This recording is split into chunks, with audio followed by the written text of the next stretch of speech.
Christy McCoy is not here. She and I and Jim and Valerie Wilcox and Steve McCoy too. Usually just organize this group, and if you don't know a lot about it, it's called Bluegrass Real Estate Investors Group. It is not formally registered. We do not take dues.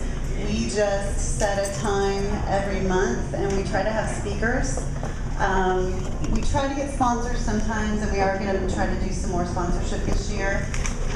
Tonight is a wholesaling topic, and we're excited to have that. It's obviously popular. We'll keep you, the Facebook page is really the best place to see where our upcoming meetings will be, and they move each month, so that's a good place to check. I do want to thank Jim Wilcox and Valerie, and Jim is right here, so kind of wave your hand. He does all of our Facebook posting, a lot of our event reminders and things like that, and he also got us this microphone tonight, which is key, I think. So thank you to Jim and Valerie, they do a lot to help. Okay, so we'll get on to the wholesaling topic. So we're really excited to have two folks who are in our group, and they've been an integral part of our group, and they're very successful at wholesaling, Rick Boyd and Alan Fahey, and they are going to, they have prepared it all for you, so I'm going to let them take it over. Just to let you know, at the end of their presentation, we are going to ask anyone that wants to share anything that they have. I know Mark has something he wants to talk about. He wants to share some information about what he does. Anyone else who wants to share a deal, a service they offer, something they're looking for, we will be opening the group up for that after the presentation, okay? So thank you all again for coming. We really appreciate that, and I will turn it over to Alan and Rick.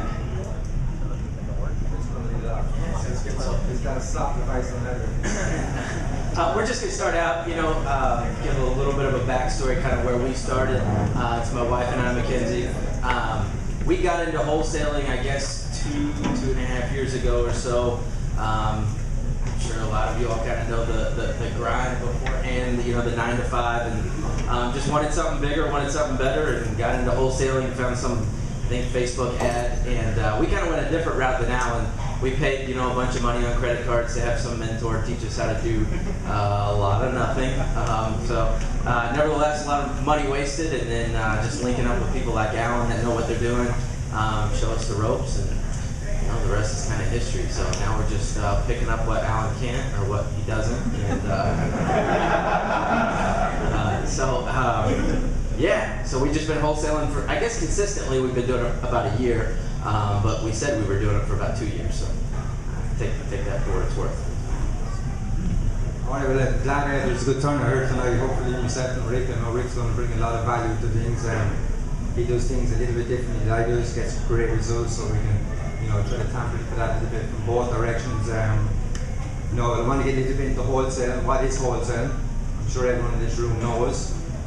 I'm sure there's some people that do not know, so we're just going to touch on the basics, kind of go from there. But wholesaling, the concept of wholesaling, essentially what we're trying to do is go out as wholesalers, find distressed properties, put them under contract, and then essentially we assign those contracts over to investors like you guys in the room. We mark up the fee, and that's how we make our money. I think it's a very lucrative business. We work hard what we do, just like Rick said, we spend, it's like a 9 to 5 job, but it's not a job. I don't think it's a job to us. Yeah. We love what we do. And that's the difference. Like when you get up in the morning, you gotta love what you do. If you gotta love what you do, it's gonna be easy, right? We're gonna touch into some of the basics, like I said. If there's anyone in here in the room, like I know there's a lot of smart people who actually wholesale themselves, and a lot of investors here. To know the ins and outs, they want to ask us a little bit more complex questions. We're absolutely more willing to entertain them. That's just kind of my introduction, and I think I'm going to let Rick roll off with some of the basics, and we'll go back and forth and go from there. Right? Cool. So, guys, I do. We kind of talked, and I want this more so just to be kind of a conversation with everyone, really. So I don't want. I'm not a guru, he's not a guru, so don't think we're trying to educate everyone. Just get involved. You know, that'll make this thing go a lot better, a lot smoother. So in regards to wholesaling, so the very first thing you got to do when you start wholesaling, obviously, like Alan said, we're finding off-market deals, we're finding distressed deals, and most times we're finding cents on the dollar. So you got to ask yourself, you know, well, I'm looking at the MLS, I can't find any great deals. You can find deals on there, but I'm not finding any great deals, so how are you finding your deals? And that all boils down to marketing. You know, what are you doing for marketing? We do find a lot of good deals, but at the end of the day, it's not just driving around. You know, you hear a lot about driving for dollars, maybe some of you, but it's not just driving for dollars and looking for properties that look like crap. There is a lot of marketing involved. Unfortunately, and I mean, Alan can attest to this, there's a lot of money that goes into finding those properties. And so, kind of real quick, you've got several different, you know, you got your direct mail. You can pull a list off several different sources, list source, exact data. I mean, there's a bunch of different places you can find a list of high equity people, people that have equity in their property. And most times when you wholesale a deal, in order to get it for cents on the dollar, the person has to have equity in their property. So a lot of different lists, but you know, there's the direct mail, there's cold calling, there's obviously driving for dollars, there's ringless voicemail, I mean, the list goes on and on and on about how many different ways there are to market those deals. Now, I guess the first thing, you know, obviously, like I said, you got to pull that list, and then let's say if you're mailing it, send it to a mail company. You got yellow letter HQ, I think is a good one, and you basically go big printing. Yeah, there we go, kids. You basically just upload that whole list. You send it to a direct mail specialist, and they will mail, you know, the 1,000 different contacts that you have, and then you know, you sit back and you wait for people to start calling. Make sense? Okay. So secondly, like what we do a lot of is cold calling. I don't send any direct mail, so I'm probably not the best person to ask in regards to direct mail. We do a lot of cold calling. So we will pull an entire list of, let's say, you know, 5,000 different people where this list is, you know, targeted to where we think they might be motivated to sell their house. We pull that list, we'll skip trace it. Anyone know what skip tracing is?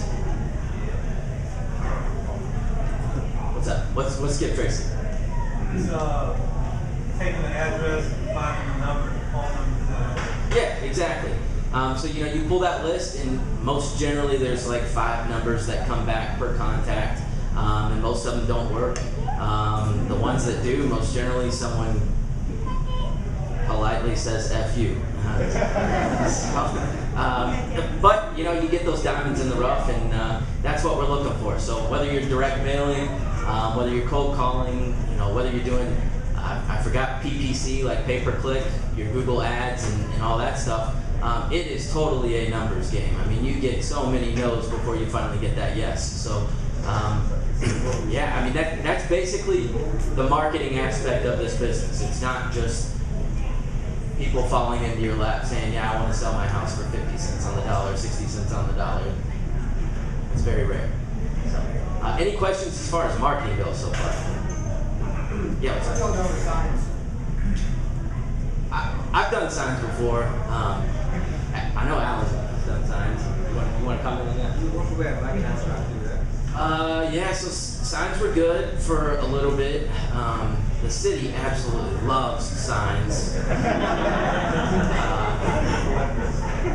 But I think, I would say if you're going to do signs, you need to get like a fake phone number, because the city will, they'll find you, and it's not cool, it's not fun. So you use like a burner number if you are going to do signs. So, but even then, I mean, I think most of my phone calls were a neighbor saying, get your sign out of my neighborhood. And I'm like, listen, I'm doing your neighborhood a justice, so I mean, I'm trying to fix up all the houses, but no less. No, I certainly agree with Rick. Signs, we put a lot of them out there, you probably see them everywhere. And we get more bad calls than we do good calls, unfortunately. I kind of give you an example. I think it's like consistency within the market, and that's the key. No matter what you're doing, direct mail, calling people, putting out signs. I think we ordered, 1,000 signs there a few months ago, and we put out 800 over the course of 2 months. The only people who were calling us was investors or code enforcement. you know.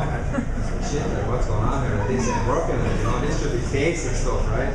And then I think at 200 left, I don't put outside myself. I never do. I put out 100 myself. I think I have a friend put out 100. I think we tossed 5 deals off the last 200. So, you know, I could have stopped at 700. This shit doesn't work, excuse me French. But we continued and we were consistent. And because of that, we got really wrapped up, like, you know, 1,000 signs, 5 deals. Do the numbers. It was money made, right? So it's consistency. All the marketing, no matter what you're doing, you know, people go out there, they try it once, they try it twice, try it 3 times, 4 times, they give up. Direct mail, we do a lot of direct mail. That's the focus of our business.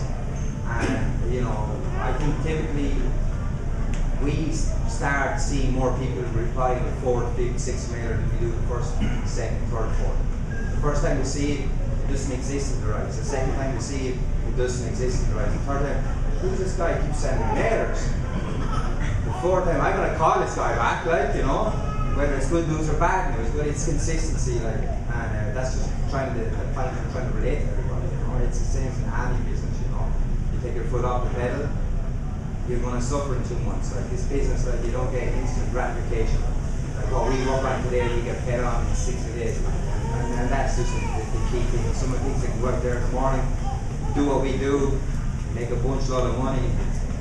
Maybe you can, but it ain't easy. If you stay on top of things, you're going to go through some rough times, but you stay on the pedal, same as anything in life, you will get there. So I just kind of wanted to put that out, especially when it relates to marketing. I don't care if you're a broker or a real estate agent, we're all in the same business, like it's consistency. And if you're not consistent, you might as well just fucking give it up. No, I think that's completely true. I mean, when Kenzie and I first got into wholesaling, you know, we did the whole mailer thing, and golly, man, somewhat our you know, $5,000 mentor, they told us send to probates. I'm like, oh, okay, so we'll send to probates. Got a couple phone calls, never got a deal, and I'm like, well, this is garbage. Let's try tax delinquents. So we sent tax delinquents. That was garbage, didn't get anything. So then we sent to, I think, code. I mean, we sent to like 5 different lists before we ever closed the deal. And I'm like, all right, this is a hot list. And then sent it again, never got anything. And so then I'm talking to people and I'm like, man, I've sent 6 different lists. I've spent thousands of dollars and it's all gone down the drain. They're like, well, how many times did you send? I'm like, well, 1 time. It's supposed to work. Like, no. I mean, exactly like Alan said, it's completely consistency. Same when we do a lot of cold calling. As I said, when we cold call a list, we'll cold call through a whole list one time and maybe pull like 3 leads off of it. This is a big list, over 1,000 people on it, and that's 3,000, 4,000 phone numbers, and we don't close a single deal off of it. I had a buddy today just say, I was talking to him today. He said. He pulled the list that he's cold calling right now, January of 2016, and he just closed another deal off of it today. So I mean, it's the same list. He's been calling. It's not like he's been calling it nonstop for 2 years. You let it cool down a little bit, but I mean, that's a list that's 2 years. Excuse me, it was 2017. That list is 2 years old, and he's just repeatedly gone back after that list. It takes a lot of freaking consistency, and that's what sucks so bad about life, I guess. So, yeah, cool. So that's any questions on that? The direct mail, the cold calling, the.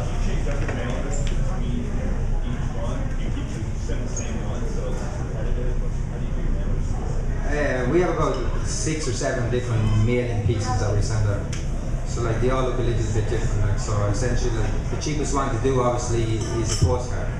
Running like 55, 65 cents. When you start sending like letters, stuff like that, they get a little bit more expensive. So like, yeah, we try to get a little bit more creative, because everyone's sending out postcards, everyone's sending out yellow letters. We're all doing the same thing. So, and we do the same. We do that too because it's part of consistency. But there's just certain little things that we do. Like we like to send out like greeting cards for holidays.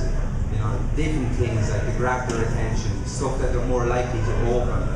So like, yeah, we do. We test and we tweak. But like, we have a couple of mailing pieces that work better than others, but like, you're right, it's all about testing and tweaking and not sending the same stuff out the whole time, So we mix it up the best we can, right? Any other questions on marketing before we move on? Everyone good? think we're going to move on to getting in front of sellers. So obviously we do all the marketing. That's the reason we spend all that money to get ourselves in front of sellers to potentially find, motivated, distressed properties, good deals. So you want to start? You want to get there? All right. So going back to sellers, getting in front of sellers. Very important. This is why we spend all our time, all our money, right? So like we walk into a door, we get on an appointment. People ask us like, how do you determine what the property's worth? How would you, go through the, basically what I'm trying to say is you walk in the door, instead of trying to beat the seller up, go in there and see what she needs, what she wants. All right? We never give a price on the property when we walk in the door. We get in front of people, we try to figure out like what is their situation. So like, I see a lot of people that walk in there, they run rampage through the property, but I give you $50,000. They don't even know the seller's name. You gotta sit down, get a little bit of rapport going with the seller. They need to like you, they need to trust you, or they're not gonna sell you the deal. So like, we like to sit down and spend 20 minutes, if we think the deal's gonna work, analyzing the situation, talking to the seller, what's your situation, why do you wanna sell, when do you wanna sell, why we are going to be good outcome for you. What we're trying to do is we're trying to get the seller to talk. We want to be the quiet ones. We don't want to be going in and asking the questions. We're trying to get the seller to break down, tell us everything. Tell us why they want to sell, tell us why they hate their brother, tell her why they're not happy with their mother, all that stuff. We'll sit down, we just want to listen to them. And then once all that information comes out, we can digest that information. And then we can, we can determine whether, is this going to be a fit for us, is this not going to be a fit for us? But let me go back here to my notes. So anyway, going back to that I've had a lot of situations where I get myself in front of a seller, and I think the worst thing to do is to make an offer to a seller. Like I've had sellers like, what's your offer? I'll tell them, can I walk outside the house for 5 minutes and look around? And I come back in, all right, well, what you think? I'm like, it looks pretty good. What's your offer? I'm like, can I go up the road there to make a phone call? And like, I'm gonna ask them like 7, 8, 10 times, like, what do they want before I put an offer on the table? Why? It's obvious, right? There's oftentimes I went into a property and I was thinking to myself, shit, I'm gonna buy this place for 75. I said nothing, right? And the seller says, I'd be happy with 50. Shit, yeah, so would I. You know what I mean? So like the first person that speaks essentially loses. Like so we are there like essentially to solve problems for these sellers first of all. And we're there to make money. Obviously I'm not gonna go to someone's house like, I'm a problem solver, but I ain't gonna do it for free, right? So like we can make it a win-win situation for everybody. Everyone can make money. I think it works. Like, we are right to get up front with these sellers. We tell them we are investors, we do tell them like, we do work with other people. But I think that what they're concentrating on is they want a certain number at the end of the day. They want to close on the property at, on a certain given date. And they want us to do what we say we're going to do. That's the most important. They don't give a shit about anything else. They don't care if I pick up a check for 10 grand and they walk away with 50. As long as I tell them they're going to get the 50, they don't care. Right? They don't care. Like I said, just get in front of the sellers, treat them like your mother if you like your mother. If you don't, treat them like your grandmother. Everyone likes their grandmothers, right? And just sit down and listen. That's all you gotta do. It's like your wife when you go home at the end of the day. Like I listen to her sometimes, but when she gets out of the whip, I listen to her. Just pretend you're in that situation. You'd be surprised if you don't open your mouth and ask the right questions, you will get more information than you can handle. And what is information in this business? It's power. It's you know what I mean? It's power. It's power. That's all I'm saying. I don't know how you handle your acquisition, but I don't know. I handle mine very similar. Like I refuse to give out a number until they've given me something. In my kind of go-to phrase, if they won't give me a number, I'm always like, well, PVA says this. How many houses do you buy off PVA? Well, quite a bit actually. So, yeah, I mean that's the thing. I had a person today with contract who walked up, and I mean I'm trying as hard as I can not to give a number, and they told me what they owed, and I'm like, will you sell it for that? They're like, no, not at all, not at all. And I said, just trying to think of a way to find out their number. And I said, well, what are y'all going to do with the money after you sell it? That's none of your business. All right. Well, do you have any offers on the house yet? And then they told me, and I'm like, oh, okay, I can work from that. You know, and so then you kind of have an idea. But I refuse to give a number out. And if I do, it's embarrassingly low. I mean, they're not going to be mad. As long as you explain what you're doing, we are an investor. We're here, you know,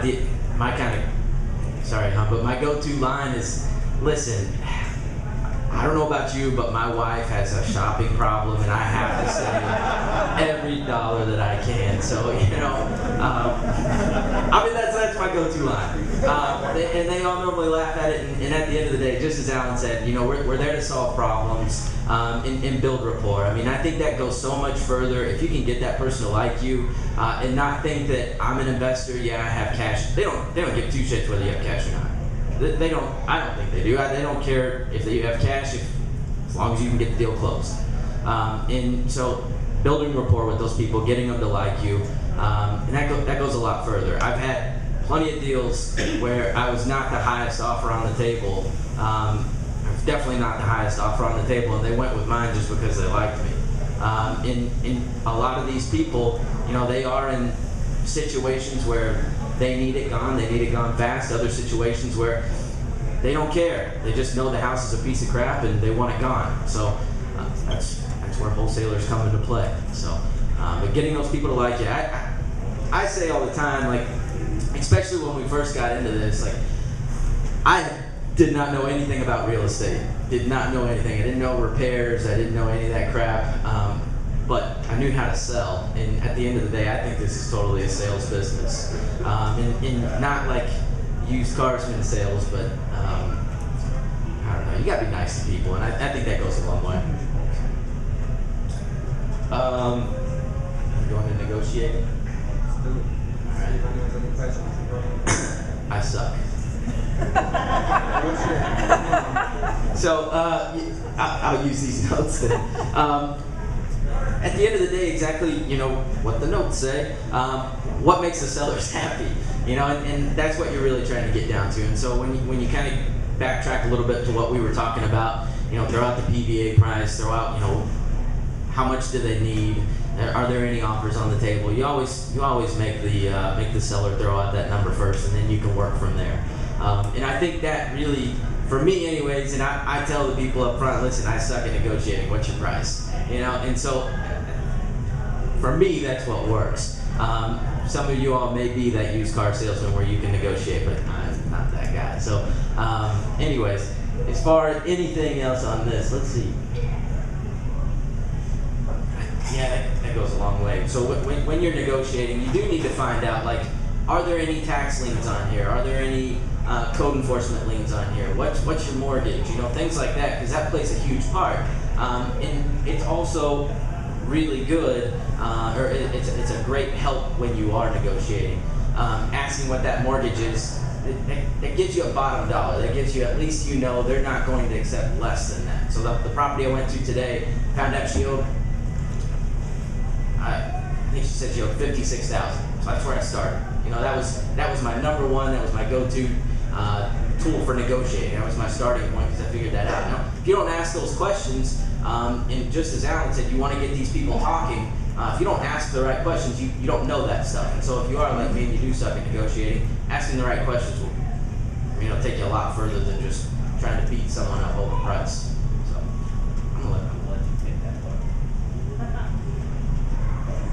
I think we're pretty wrapped up with the negotiation. Like everything you said, like, you know, unless you ask the questions, you're not going to get the information. When you have the information, you got something to work on.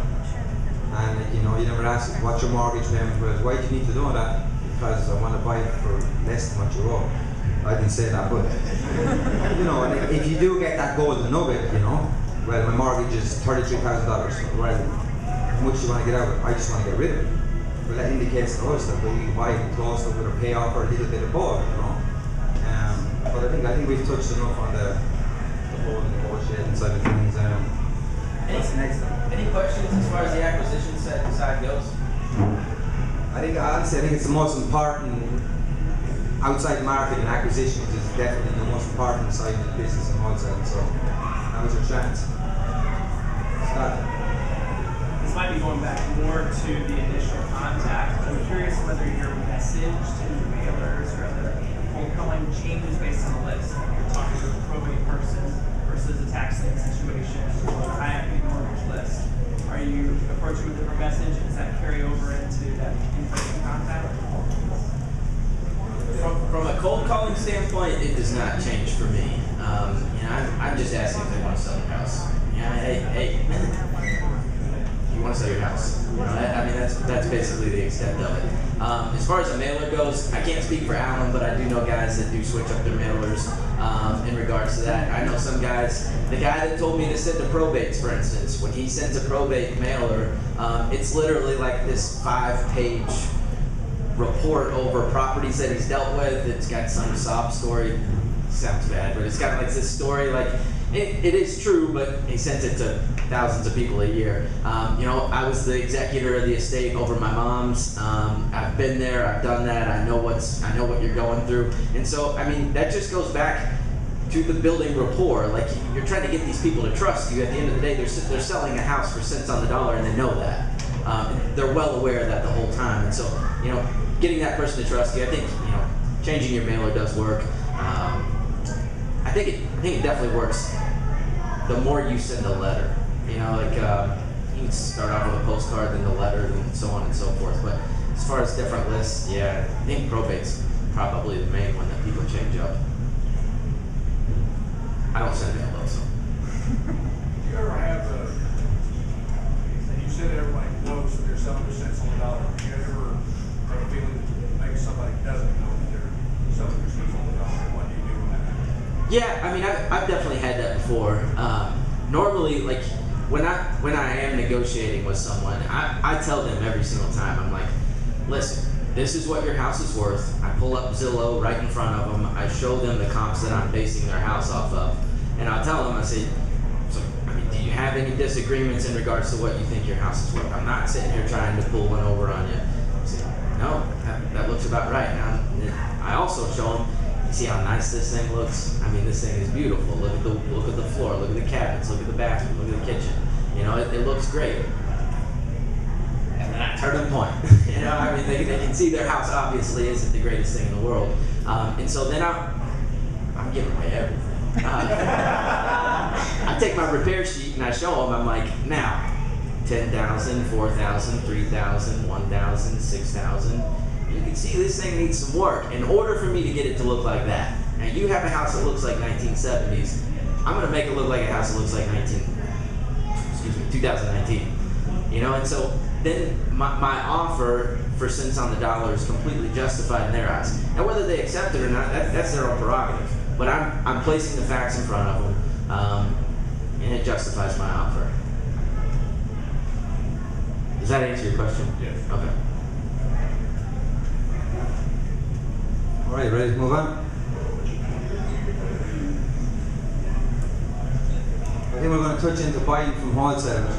Rick has put me on the spot here. Just want to speak about this one, but obviously, we work hard at what we do. We spend a lot of time and effort in marketing, going out to acquire these deals. We go on a lot of appointments, put in a lot of offers before we're essentially able to lock one up at a good price. When we put out with a good deal, essentially, if it's a good deal, everyone wants to buy it, right? And unfortunately, we have so many properties, we can't keep everybody happy. So there's a lot of people in this room that I don't know, there's a lot of people that Rick don't know. Obviously, we love to work with everybody, there's a certain amount of people, within this room that have bought several properties from Rick and they bought several properties from us. And they just act and respond a lot differently than other people that are not getting deals in their hands. And I think when we go out there, we lock up a good deal, it takes effort and time. We're solving a problem for the sellers, and when essentially we lock up a good property, we do things a lot differently than anyone in this room. I'm sure there's just a handful of people who do things the same when they're putting a property under contract. But I think one thing that separates us is when we lock up a deal, there's no contingencies. So like why I'm saying this is we're assigning a property. So when we essentially lock up a purchase contract agreement, this is the verbiage, this is the language is going to be 95% of the time within our contract.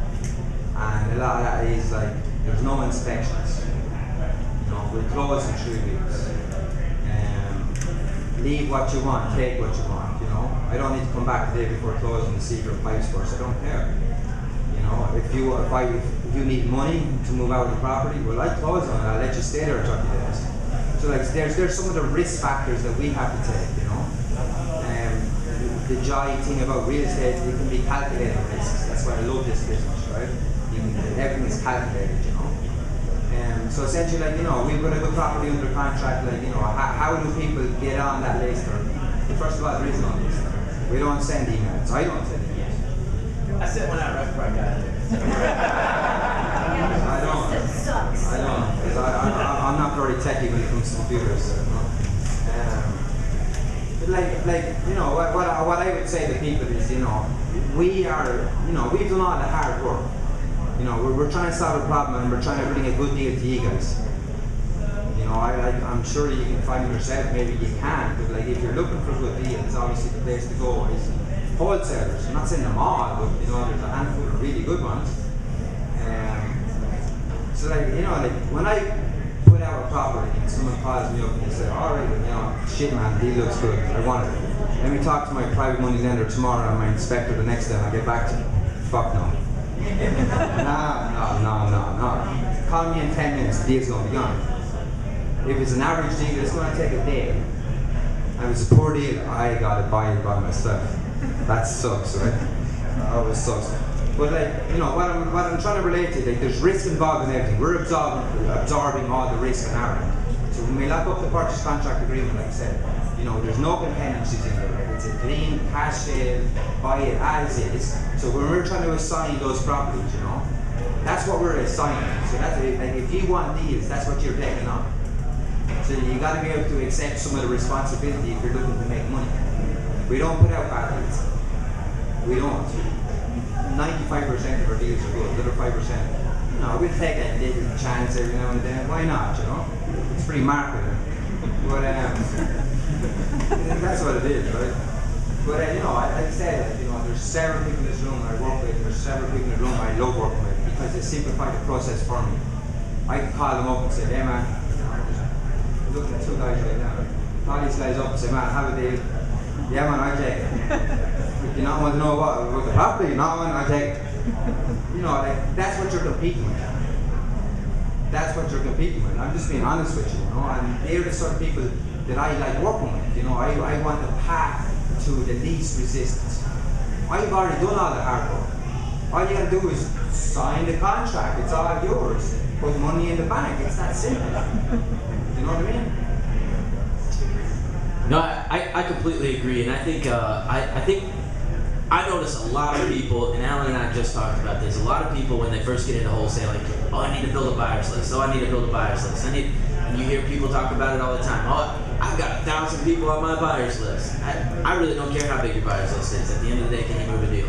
And you know, a lot of times people get hung up on not having a buyer's list. But if you have a good deal, the buyers will come every day of the week.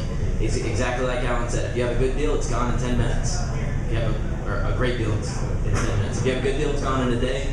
If you don't, well, you're stuck with it. You know, but nevertheless, buyer's list, it is important.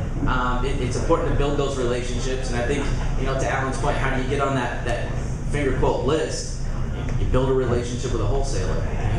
Then you take me out to coffee. So, but I mean, I think that's the way you do it. And if you buy a deal from us and it goes incredibly smooth, then we want to do business with you again. So, but I think to Alan's earlier point, if it's a good deal, the assignment fee does not matter. It's a good deal. If it's a good deal, buy it. And you know, I know other wholesalers that have got hung up on that. Well, I don't want to assign my property for X amount of dollars and things like that. You know, if it's a good deal, buyer backs out, someone else will buy it. And another thing, to Alan's point, I know a lot of people get onto us because, you know, we do have an email list and they constantly question, I don't see your emails. we had 2 deals exactly like Alan said. You make one phone call and it's done, and it's that easy. And so we obviously do want to take the path of least resistance, and we want to take the path. If you all are getting into wholesaling, this is something you want to do. You want to go where you can get the deal closed. And if you're someone like I was in the beginning, where I didn't have any money, if I wanted to take down a deal, call what it is. But I didn't have that money, and so I wanted to make sure that if I was going to tell someone that I was going to buy their house, Pat, he was going to buy that house. I had a buyer lined up for that who was going to close on that deal. So, just build relationships, and everything is smooth sailing. So it's a good deal, buy it. Any questions on the disposition side? Yeah. How common is it to get multi-family units in that kind of system, or is it mostly just Yeah, I think most of it depends on what you're marketing. I think as wholesalers, most of the stuff that you're marketing, you are marketing to single family. That's most of the stuff where you're going to find motivated sellers. And there's certainly multifamily. Like, we moved multifamily before. I know Alan moved a lot of multifamily, but it's not uncommon. But single family is certainly more common. Just because you can find better deals. Typically, someone that owns multifamily, they're one of you all. They're an investor, and they know that, they're just a little bit more savvy. Generally speaking, less motivated to let something go at 60 cents on the dollar. Any other questions as far as dispositions? How often do you guys feel the need to double close? You do it often. Yeah, if it's a new buyer and I don't trust them, then yeah, I'll double close on it because I don't want them to see my fee. Because that's certainly the path of least resistance. No one knows how much money I'm making. Any issues with Yeah, we don't do it often though. I won't say I don't do it very often. But I didn't know if it was more like you didn't want the seller to see. no, I don't really care if the seller sees. I feel like I'm providing them a service, and I've had a $20,000 assignment fee, and the seller was literally sitting right there and stared at it and did not care at all. They knew what I did. The deal took a long time to close, but they didn't care because they knew we put in a lot of work, and they knew we were wholesaling the deal. The buyer was sitting right next to me. Anything else? If I buy a home, do you own the home, or how does it normally work? Before I acquire it from you, do you have interest in the home, or you are just like a mediator? So as wholesalers, we're not selling like property. We're not selling, I guess we are selling property. We're not selling houses. We're selling our contract. So the only interest that we have is a piece of paper with our signature on it and the seller's signature. So, we don't, I don't know if I'm answering your question. I think you did. Yeah, we You don't. don't own the home. No, we are not selling real estate. Right, Like making the that's, transaction done. yes. Gotcha. Yeah. Flipping paper. Yeah. Have you dealt with some situations where the seller backs out after they enter a contract with you? And what kind of recourse have you go through those, or is it worth that recourse? Yeah, I talked him out of it. But I know people, I'm sure Alan's been doing it a lot longer than me, so he can probably give you a better answer to that. But I know other wholesalers, not in this market, but it was a good deal. They had it, and it is under contract. Like, they have an obligation to perform upon that contract. And so if you want to be mean about it, or not necessarily mean, if you want to be legally correct, I don't know the word, but you can cloud the title and go to court over it, and I think 9 times out of 10 you'll win as long as it's earnest money in escrow. So. Yeah, I've been there, done it before, unfortunately. I think it gets too expensive, we had a deal there a few years ago. I think we had it signed over for $30,000, and some guy came in, actually an attorney, believe it or not, and closed on the property, got $50,000 additional we did. So we actually clouded the title. The attorney tried to bribe me to release it. Of course, I should have listened to him, but I didn't. And bribed me off with a couple of grand. This is not right, And I kind of felt bad because my end buyer's property had already been assigned, right? And it's like, no, it is what it is. I'm just trying to be ethical about the whole situation, right?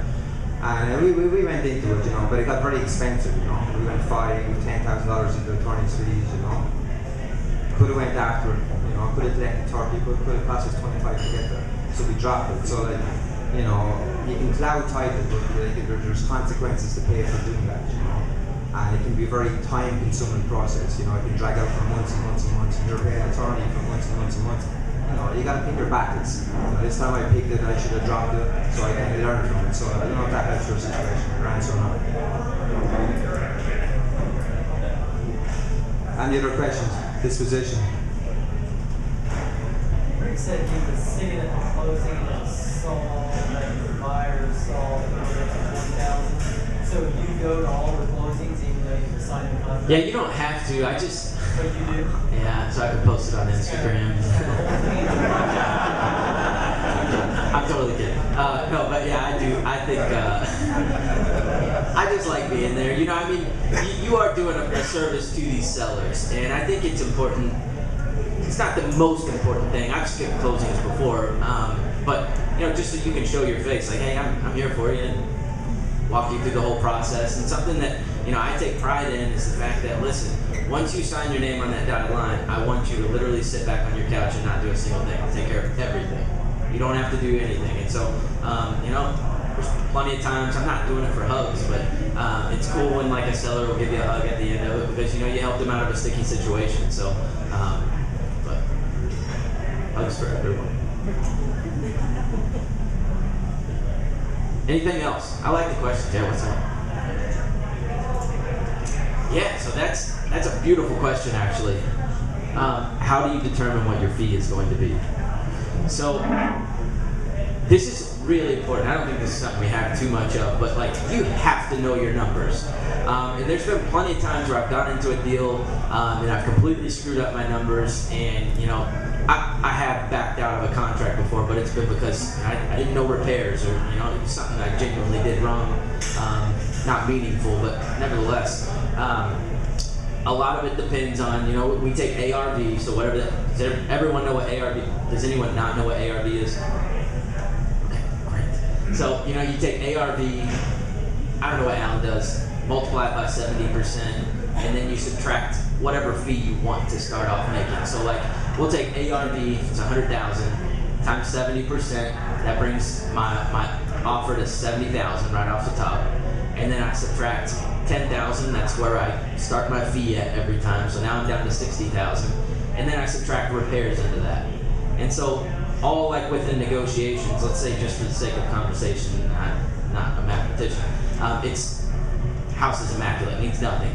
So my offer right there is at $60,000. So I'll start at 60 or wherever the negotiations end up. But I know I've got $10,000 to move to get to that 70,000 mark, because the 70,000 is what I'm going to turn around and sell it to the investor for. Does that make sense? So ideally, I want to be at 65 or 60, 50. Oh yeah. Unless it's there's been plenty of buyers where I'm like, man, I got a great deal here. Here's a good deal. So it all depends.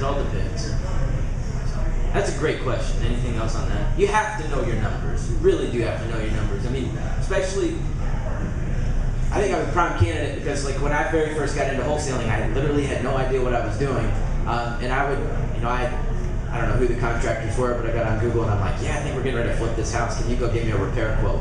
And so I did that like 3 times, 4 times until I had 4 repair quotes, and I could, kind of take a look at it and say, on the next house is okay, kitchen costs about this much. For that house, this house is a little bit bigger. Okay, so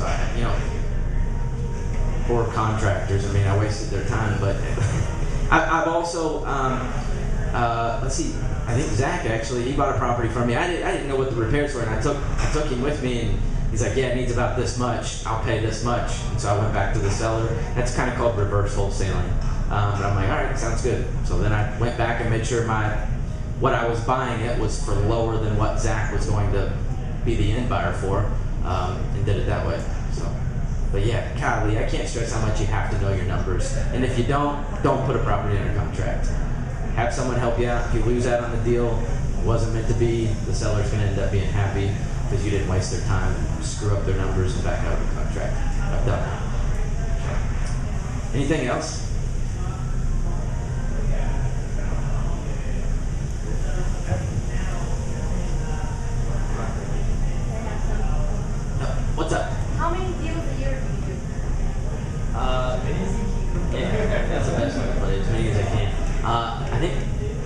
we have big goals. We're shooting for the stars this year.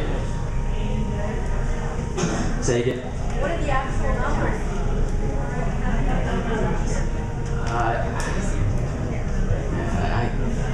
I couldn't tell you. I'm gonna keep that to myself. Alan did a lot more, so Bob. Yeah. Yes.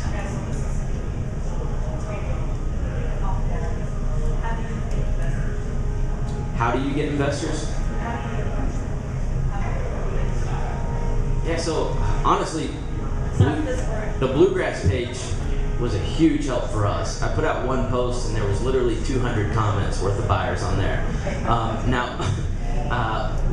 One thing that I have done, like, so when we first moved in, we do deals in Louisville as well.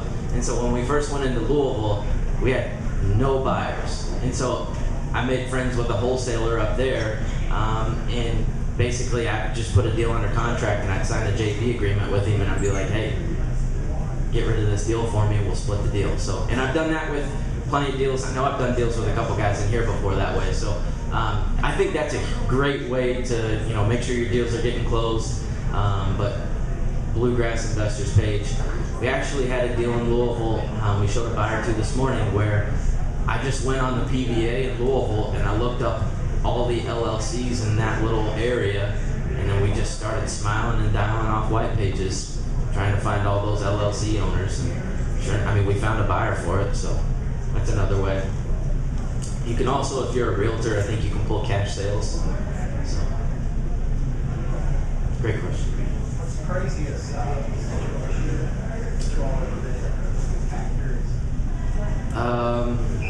craziest situation? I'm sure Alan's got much crazier situations than I do. I think the crappiest one was it was a deal in the sellers and buyers, we agreed to close before they were moved out, and the buyers asked if I could leave $5,000 in escrow afterwards, just to cover, like, it was a hoarder house, so getting all the stuff out. This is in Chevy Chase, so this is like a big house, and all $5,000 went down the drain because it took too long, so I lost $5 grand in escrow. I don't know. I'm sure.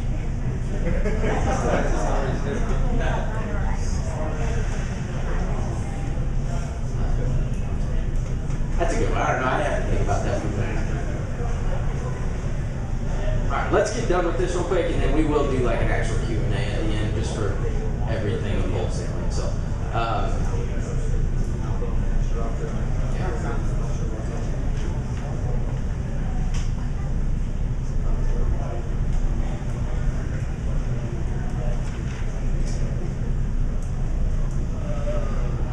ethics and transparency. I think we kind of touched on this. Like, do the sellers know what's going on?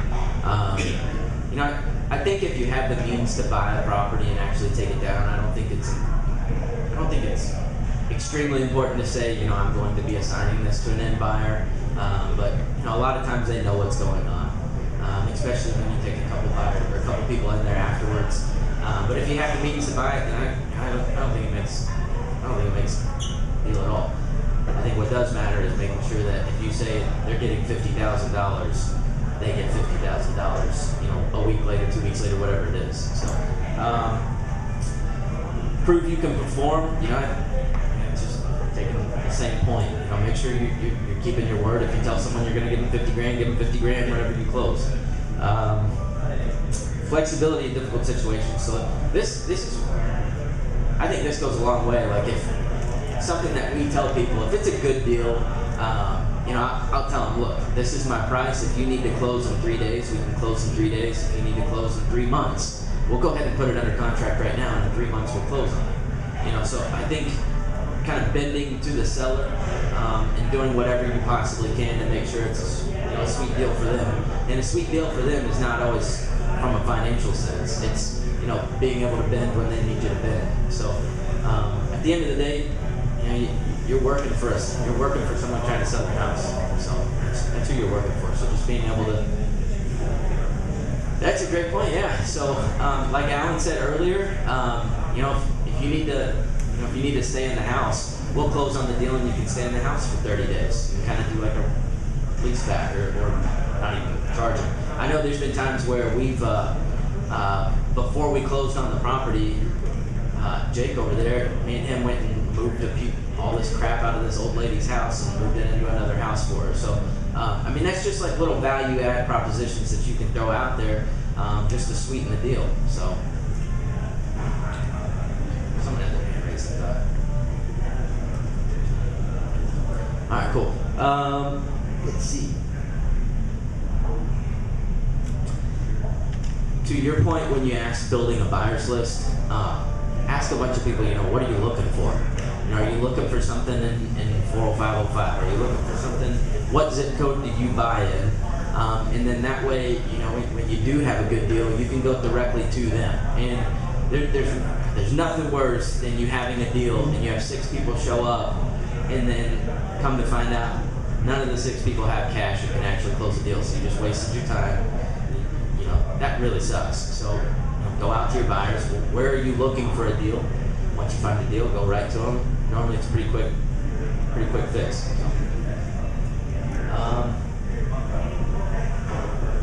you have anything else?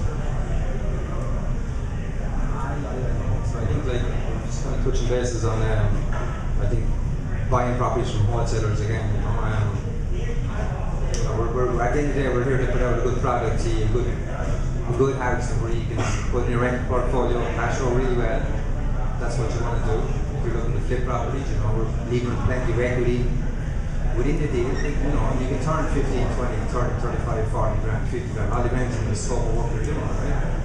And like myself and Rick said, we want to work with everybody. There's only a limited amount of deals that we can supply either. And there's obviously supply and demand,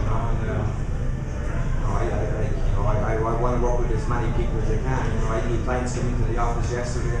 I never met them before. And there are people that I remember. There's people that take the time out of the day. Sit up with me and go to talk. The break, have a cup of coffee, come have a beer with me. I don't drink coffee. And sit down and tell me what you want. Stay in your ear. Just bring your proof of funds. Tell us what you're looking for. That we want to be comfortable with you just as you want to be comfortable with us. It's a relationship.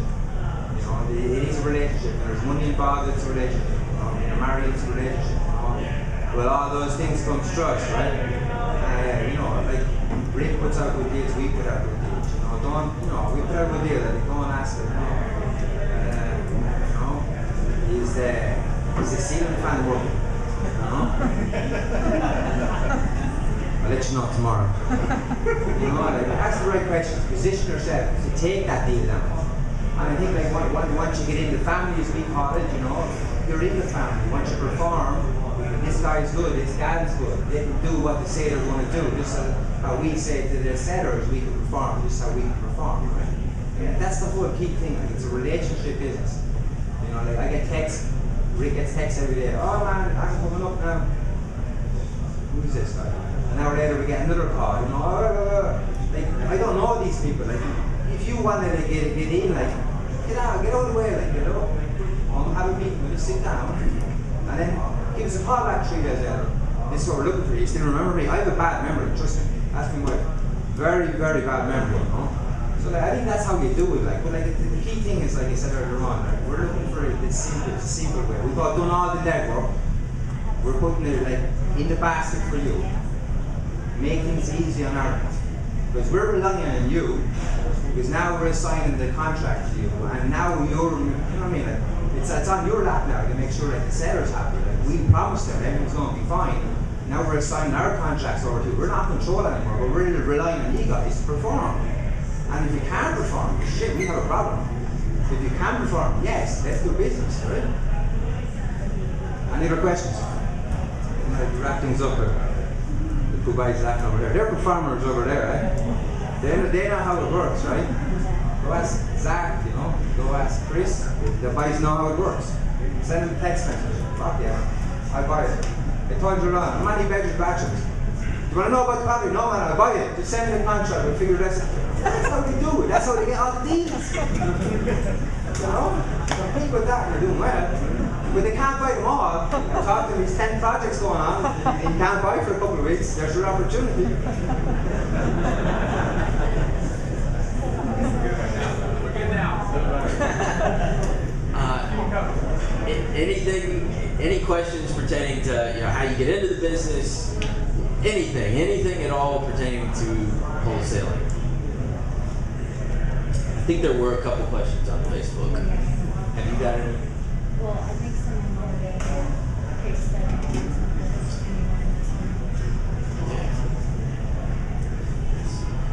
I'm online, so I can't look at those.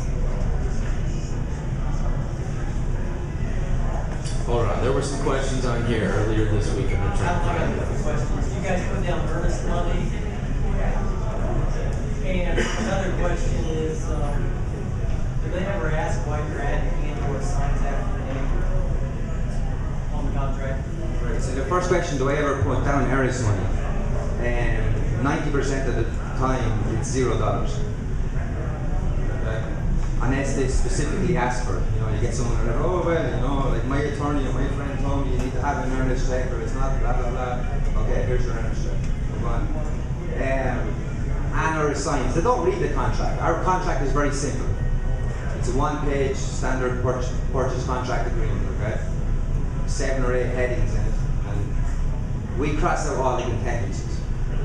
So, like, we have the top of the line, like where the properties are located, when we're going to close. There's obviously clauses and stuff within the contract. We cross them out because that makes them comfortable. We're like, here. And I'm sure there's other people that are trying to buy a property. This is how we perform. We don't need a contingency. We don't need an inspection period. So when there's someone that's desperate to sell, they need to sell in 2 weeks' time. They don't want to be bound to contingencies, right? So we take them out. Like, you don't need contingencies if the numbers work. Like, what's it all about? The numbers work, they work, right? So we take it all out and simplify it. So we put it in front of them and say, listen, here it is. We cross this out, we cross this out, we buy it.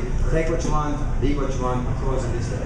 It's simplified for them. Oh, well, we don't have money to move out. I'll give you money. We close you. Whatever we need to do for that seller to make their problems go away, we'll do it. It doesn't matter. Like, that's what we're here to do.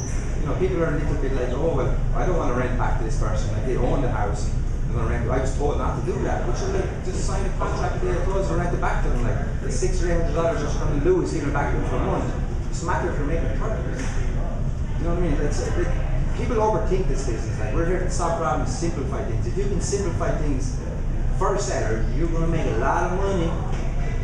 That's just how it goes, man. We're problem solvers, right? Who is here that is a wholesaler or is wanting to be a wholesaler? Cool. I think the biggest thing you can take away from anything that Alan and I says is, it doesn't matter what marketing you're doing. I don't care if you're cold calling, PPC, mail. It doesn't matter what marketing you're doing. There's 2 things that you have to do, and that's 1, take action. That is literally the most important thing, is take action. And then secondly, you just have to stay consistent. It's the only 2, and know your numbers. Because there are bad wholesale deals, and no one buys them. I've had a bad wholesale deal before because no one bought it. 9 times out of 10 it's because my numbers sucked. Alright, so know your numbers and take action. And that's the 2 biggest things. Doesn't matter what list you're mailing or what list you're calling, every list has a deal on it. Every single list has a deal on it. But at the end of the day, it takes you putting in the work to actually go do it. And doesn't matter how many YouTube videos you watch, how many Facebook friends you have that are wholesalers and you're constantly learning from them, how many group forums you're in. Alan tells you all the time, it doesn't matter about your stupid automation. All that matters is that you take action. I mean, for the longest time, I know Alan can attest to this, our business was basically ran out of a notebook. And I mean, it's not hard to do $100 grand a year in this. It's not hard to do a couple $100 grand a year.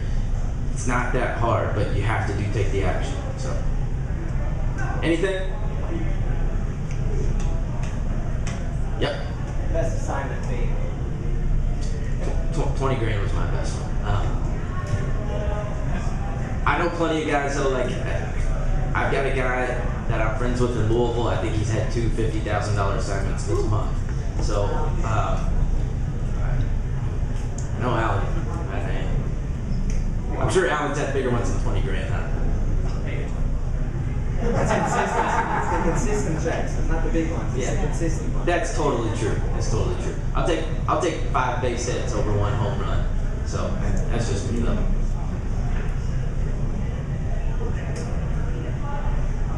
Anything else? You ever run your comps on get somebody real estate agent to run comps for you, but not actually run Zillow or LinkedIn? Sometimes those aren't all. Yeah, If you get somebody trying to argue with you, trying to buy the home, it's like, well, it's like 150, but it's only 120. Yeah. Big 6 month comparisons. Totally. So Kenzie runs she does all the kind of underwriting stuff. You associate with some of the realtors run comps for you?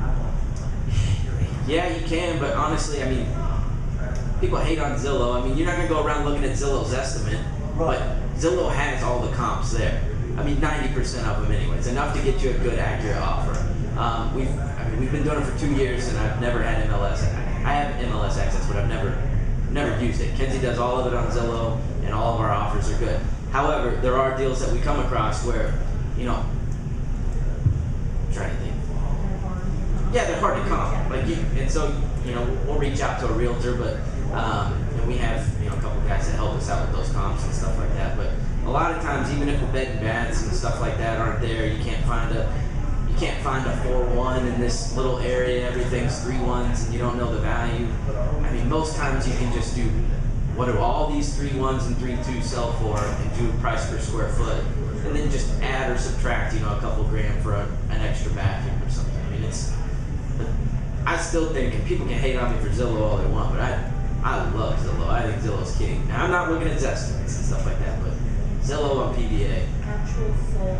Yeah, actual sold properties within the last year. You can find enough on there to put you as So about the comps and the ARV, that's obviously one thing we touch, but as wholesalers, what I'm looking at obviously is what are these investors paying for these properties in that given area. So that's key, because they're the people I'm going to unload the property to, right?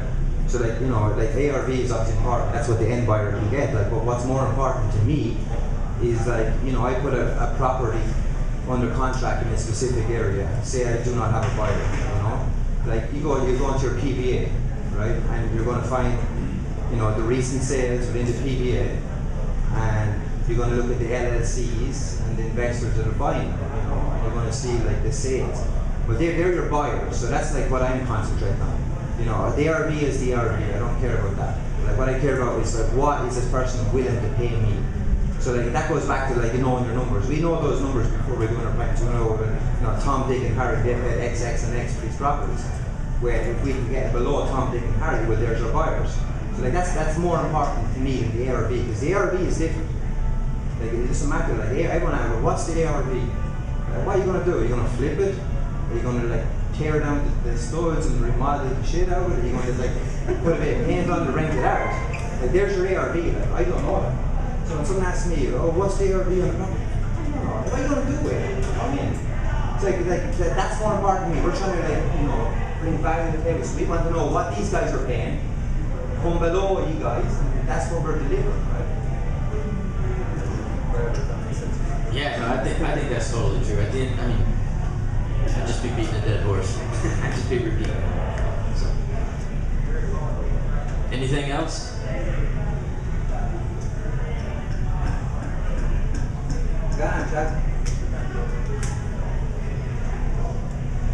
Yeah. How you find your comps for rentals, stuff like that, rent prices? Is that important? Yeah, I think that's important. I'm not gonna try and wholesale a deal that is a 1%, rent kind of deal. If we see rent is $800, I'm sure Alan can say the same thing. If rent's $800, I'm gonna shoot to get the house for 40 grand. That's my goal, is to get it for half of what rent value is. Let me touch on that too.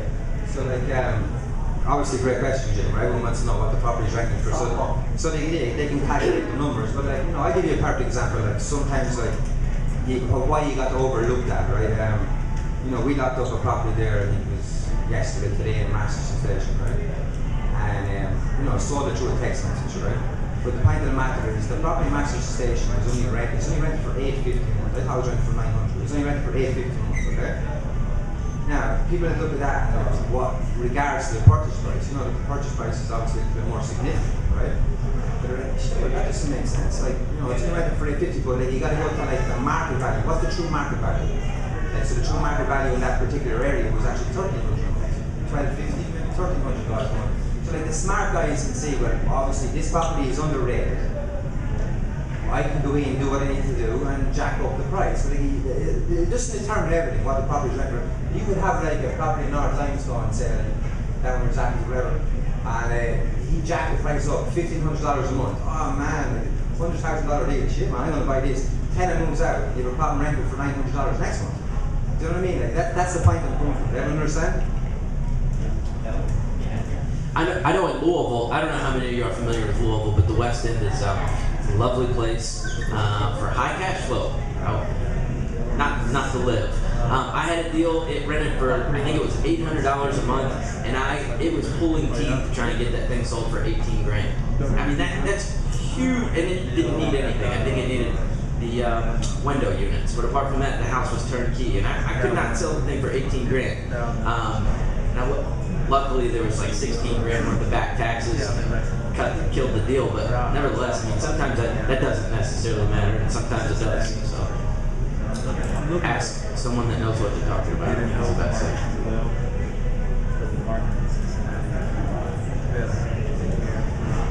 This is kind of a generic question, but if I'm looking at a different market in Lexington, I don't know any wholesale.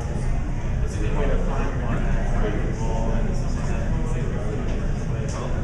Yeah, so it's normally not too hard.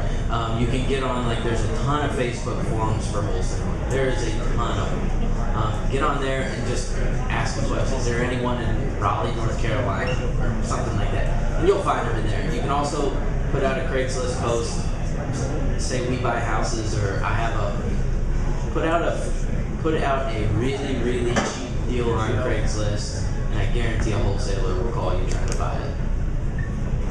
Guaranteed. Yeah.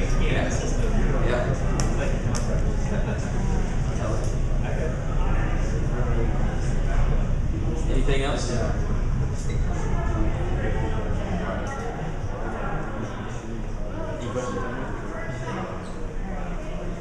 Cool.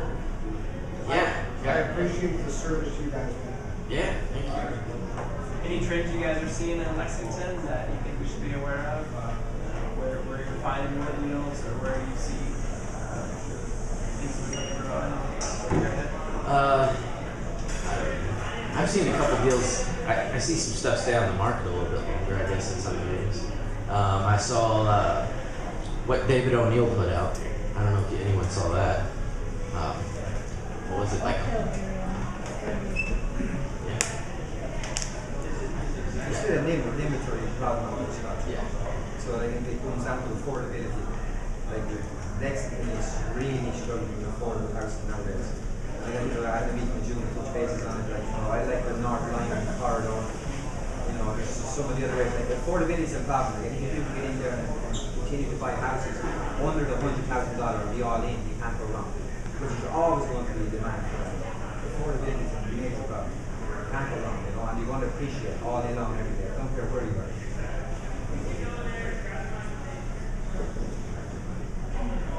Besides Louisville, with the limited inventory here in Lexington, what's the truest outside of Lexington using a circle you guys have gone wholesale? I can only speak for myself. I mean, I've done one deal in Nicholasville, a couple in Winchester. I like Frankfurt. I've never done anything in Georgetown or any of the other stuff like that. I have one in Danville right now that I'm working on. But What is that's it? a long shot. I mean, for how long will we be there? Yeah, I think that the majority of our business is in Lexington, Fahey County, obviously. You know, that's kind of the market I'm comfortable with. Paris, I'm very comfortable in. I have a portfolio over there. It's a really good rental market. You know, we've done stuff Winchester, Frankfurt, Richmond, Mount Sterling. You know, we're all around. But there's only 2 or 3 deals we do in those other counties. Our main priority is Lexington, you know, Bourbon County, and Nicholson. You know, we'll tap into other markets, you know, if we get a call and the numbers work and they seem like they make sense, yeah, we'll go and look, you know, we don't go fishing there as much as, you know, I concentrate, like, you know, Lexington is my bread and butter, as I call it, you know.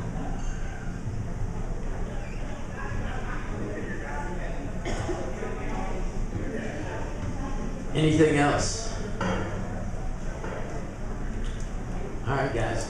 I appreciate y'all listening to us. I thought this was great. If y'all have any questions, we're constantly in the Bluegrass, page. Reach out to us. I love the network.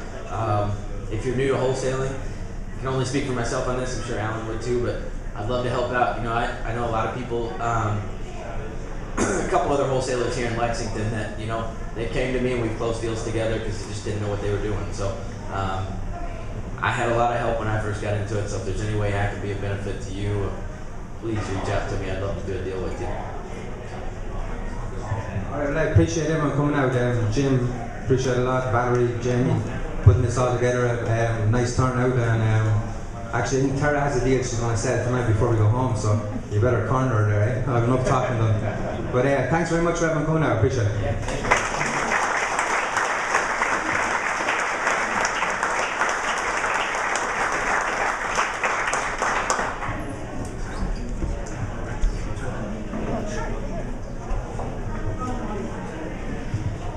That was awesome. Thank you guys. That was fabulous. Okay, so I told you we'd open it up. Do you want to start, Mark? Yeah, Mark's got. You can come up here with the microphone if you want. And if anybody else wants to line up after that. Some of you know me, some of you don't. My name is Mark Minix. I'm with Finance of America Mortgage. From Paintsville, went to Lexington, went to Trinity for undergrad, Dayton for law school. Studied real estate transaction financing. I do all that complicated stuff. We've got a commercial desk. We do 15% down single family investments. If you want to buy something, we do fix and flips. We do construction, anything up to 20 doors, 7-door minimum. We've got a portfolio product, $1 million value, 700 loan amount. We've got everything. And I can help you with that stuff, structuring stuff, bank statements, whatever you need. But we're here on Sir Barton. I work with a couple people in here over there. I know some of you all.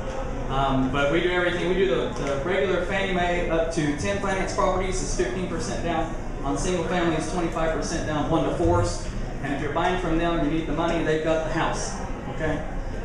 If you want to sell it, we do 580 credit score, FHA, down payment assistance, the whole thing. Rescores on credit. Anything you need to know, any questions you have, you can just shoot me a text. I got cards, flyers, anything. I'm in the group a lot, trying to comment, drum up business. If you have any questions, shoot me a text, email, Facebook, Instagram, whatever, let me know, okay? That's all I got.